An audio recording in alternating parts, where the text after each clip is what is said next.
Ayun, magandang araw po sa ating lahat mga idol at mga kababayan. Ngayon po ay June 15 na at eksaktong 141 days na lang bago po sumapit yung pong araw ng halalan pambarangay or BSKE November 2, 2026. So pasensya na kayo mga kabayan ha, maingay yung manok ng ating pong kapitbahay. So ngayon po mga kabayan ay patuloy po tayong sasagot doon po sa mga katanungan na ipinadadala po sa atin ng atin pong mga kabarangay. So kahapon po mga kababayan, pagbukas ko ng akin pong messenger ay nag-message yung akin pong kaibigan na taga Bicol. Ayan, yung kanya pong message sa akin, ito po, makikita niyo po sa screen. Yan po ay yan po ay salitang Bicol. Mamaya ay tatagalogin ko po para maintindihan po ninyo. Yung kanyang message sa akin, pero na kay Mandidisamo, asawa niya kapitan, tapos nagdalagan kagawad ang asawa niya, tapos nanggana. Pwede ito? Sige daw ko na. Ibig sabihin po niya mga bayan, bakit daw doon sa kanila? Yung asawa, asawa niya kapitan, tapos tumakbong kagawad ang kanyang asawa, tapos nanalo. Pwede ba daw yun mga kababayan? So ngayon ay sasagutin po natin yan sa pamamagitan po ng ating pinagkukunang maliwanag na sagot mga kababayan. Ito pong si Mr. Google. Ayan, ngayon po ay ito po yung sagot ni Mr. Google mga kababayan patungkol po sa tanong ng atin pong kaibigan na isa pong Bicolano o Bicolana. Ito po. Yung kanyang tanong ay pwede bang tumakbo si Mrs. kahit na si Mr. ay incumbent barangay officials? Ang sagot ni Google ay oo. Pwedeng tumakbo si Mrs. kahit incumbent barangay official ang kanyang Mr. Napakaliwanag mga kababayan ha. Katulad ng pagtama ng liwanag ng sikat ng araw sa akin pong matangos na ilong. Tuloy natin mga kababayan. Walang batas sa Pilipinas na nagbabawal sa mag-asawa na sabay na manilbihan o tumakbo sa parehong konseho o magkaibang posisyon sa barangay. Narito ang ilang mahalagang alituntunin at eksepsyon na dapat tandaan. Ayan, magkaibang posisyon o sabay na kagawad.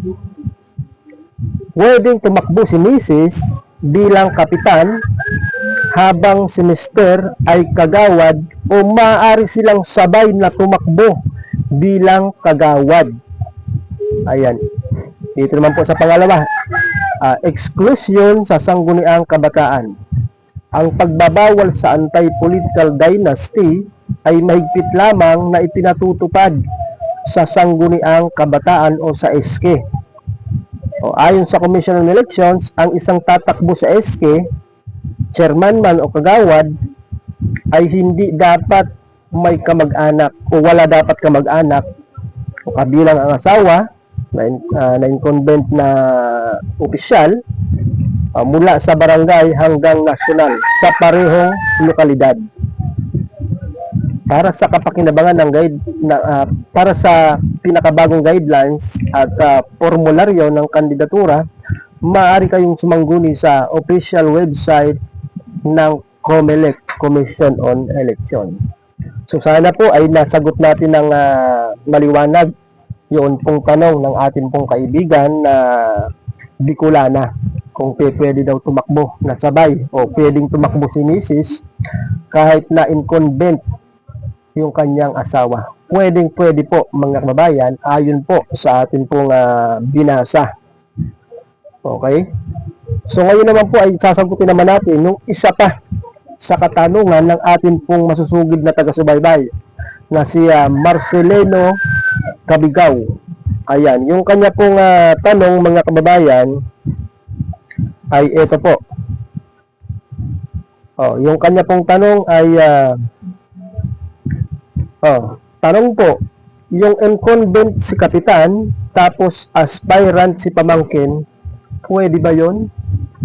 So para mas maintindihan pa natin ng mabuti mga kabayan, halimbawa, ako yung tsuhin na kapitan, ang tanong, pwede bang kumandidato? Pwede bang tumakbo bilang barangay opisyal yung aking pamangkin kahit ako ay kasalukuyang nakaupo bilang kapitan? Yan po ang ating sasagutin mga kabayan. Okay, ito po yung sagot ng ating pong pinagkukunang tamang kasagutan na si Mr. Google. Na yung tanong po natin sa kanya ay pwede bang kumandidato, pwede bang tumakbo si pamangkin kahit na incumbent barangay official yung kanyang tito or kaya tita. Ito po yung sagot. Oo, pwedeng tumakbo ang iyong pamangkin sa barangay at sangguniang kabataan elections or BSKE kahit incumbent o kasalukuyang barangay official ang kanyang tito o yung kanyang tita. So napakaliwanag po mga bayan ha. Kaya doon po sa mga pamangkin na nag-aalangan na tumakbo kumandidato, baka kasi isipin po nila na baka bawal. Ang sabi ko dito mga bayan ay pwede kang tumakbo, pwede kang kumandidato kahit na yung tsuhin mo ay kasalukuyang barangay kapitan man o barangay kagawad man. Okay? Ito ay dahil sa ang tito o ang tita mo at pamangkin ay magkakamag-anak sa ikatlong antas or third civil degree of consanguinity. Samantalang ang sakop lang ng anti-political dynasty restriction sa SK Reform Act ay hanggang ikalawang antas or second civil degree. Upang madaling maunawaan, narito ang mga detalye ng batas. Ang patakaran sa SK second civil degree ayon sa Republic Act 10742 or SK Reform Act of 2015, ang isang kandidato sa SK ay bawal magkaroon po ng kamag-anak na incumbent elected official mula sa barangay level hanggang sa national level. Okay, sino-sino ang bawal sa first at second degree? First degree, yun pong magulang mo o kaya yung anak mo. Yung second degree naman po ay ito po yung kapatid, lolo at lola o kaya yung apo. Bakit pwede ang pamangkin at tito? Third civil degree. Sa pagkwenta ng civil degree sa ilalim ng batas, ang relasyon ng tito or tita sa kanyang pamangkin ay itinuturing na third civil degree dahil labas na ito sa second degree limit. Hindi ito sakop ng ban sa political dynasty sa SK. Okay? Ito yung pagsa-summary dito. Summary ng sitwasyon. Kung tatakbo sa SK chairman o kagawad, pwede sa pamangkin. Dahil third degree na ang kanyang relasyon kay tito. Kung tatakbo sa regular na barangay position, kagawad man, pwede rin. Dahil walang umiiral na anti-political dynasty law para sa mga regular na posisyon sa barangay. Halimbawa, pwedeng magsabay o magkasunod na tumakbo ang mag-ama o magkapatid bilang barangay kagawad. Okay? Kaya may paalala po, siguraduhin lamang na taglay ng pamangkin ang iba pang mga kwalifikasyon katulad ng edad, 18 hanggang 24 taong gulang para sa mga kakandidato sa Sangguniang Kabataan or SK. At dapat siya ay rehistradong botante at residente ng inyong barangay kung saan siya tatakbo. Okay, sana ay naging maliwanag po yung atin pong kasagutan, mga idol at mga bayan. Kung kayo po ay may katanungan din, i-comment nyo lang po sa baba para masagot po natin ng sa abot po ng atin pong makakaya.